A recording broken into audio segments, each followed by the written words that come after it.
Shalom Yasharala. First and foremost, I want to say all praise, honor, and glory to Yahweh Bahashim Yahweh Shai Bahashim Recha HaKodash. Double honors to the apostles and elders of the house of David.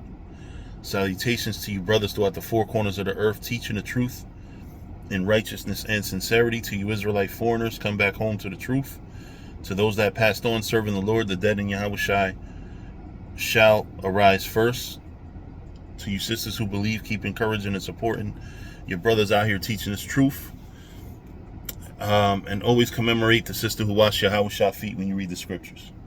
All right, I want to read the scripture real quick.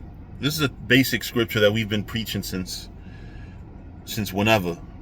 Jeremiah 14:2. But I want to go over it. Well, I'm going to read it in the regular KJV first, actually. And then I'm going to... All right, so Jeremiah 14:2, we all know it. Judah mourneth, and the gates thereof languish. They are black unto the ground, and the cry of Jerusalem is gone up.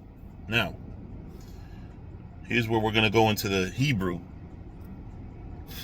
Abalah, which means mourns.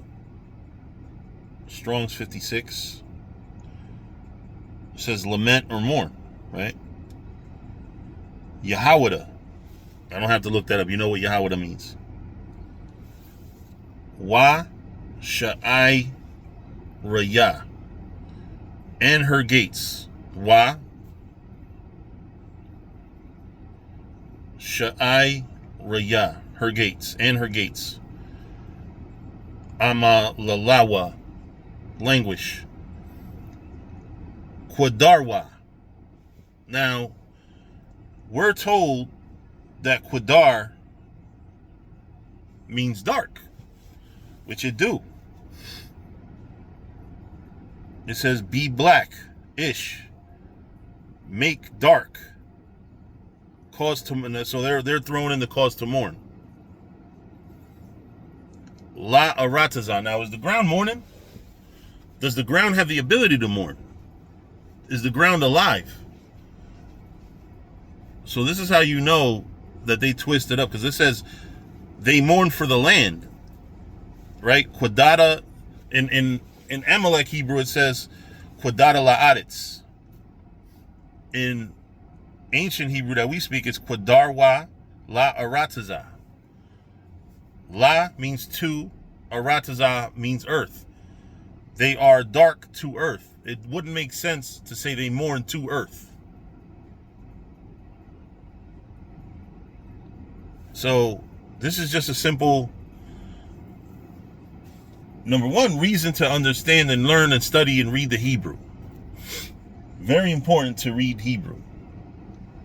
You don't have to be a perfect scholar, but I was actually having a conversation with a friend of mine who's not in the faith about this very scripture. So that's why I bring it up to y'all,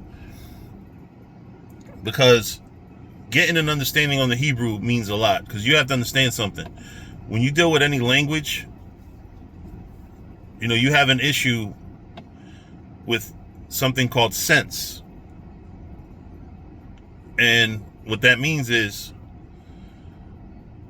in what sense is it Quadar, right? Because it's either to be black, to become black, or to mourn. So, unless you know Hebrew, it's kind of difficult for you to be able to say so. So a Hebrew scholar, and I'm talking about an Amalek Hebrew scholar, can tear apart your understanding of that scripture, because they'll be like, no, it means to mourn. That's why we translated it that way. We mean an Amalek. So how you know it means something else? Because you go into the sense, you go into the Hebrew, and you piece together the puzzle.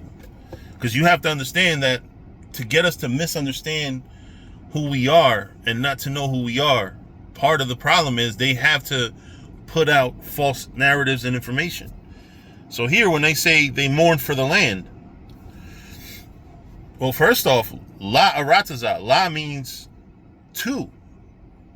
They mourn to the land, right? If it means mourn, it means they're black like the land. That's what that actually means. They're dark, brown like the land. Now, I know people are going to say, well, you're not dark, but whatever. But on a serious note, it's very simple. That's why when you go into the English, you're getting scholars that really did a lot of painstaking research on what words to put where. Salak. They did a lot of research. It wasn't a simple 1, 2, 3. Oh, let's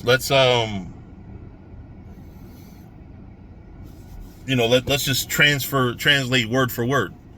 Like and I'm gonna give it an example. I learned this from Priest Daniela, which is funny because I speak Spanish. I should know this. There's no direct translation for "I'm hungry" in Spanish, and the reason why I say that is because in Spanish you are not actually hungry. In Spanish, the word is "tengo hambre," or the phrase "hambre" means hunger. "Tengo" means have. I have hunger. In English, it's I am hungry. Big difference. And the reason why it's a big difference is because the entire culture, any entire culture, any entire language has these things, these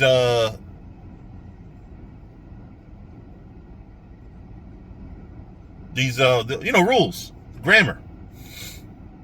So when you read Hebrew, they have their whole system of grammar. Now, we're talking about two languages, English and Spanish, that are very related. Hebrew is an ancestor.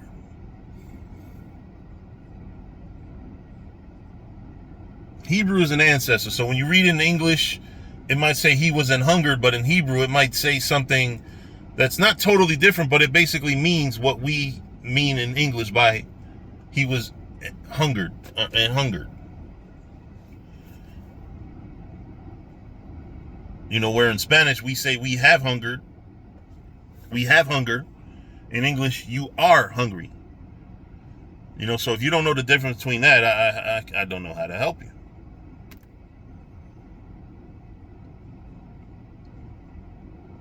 Or in Hebrew, let's see. Oh, the guys are here anyway. I gotta go. Shalom.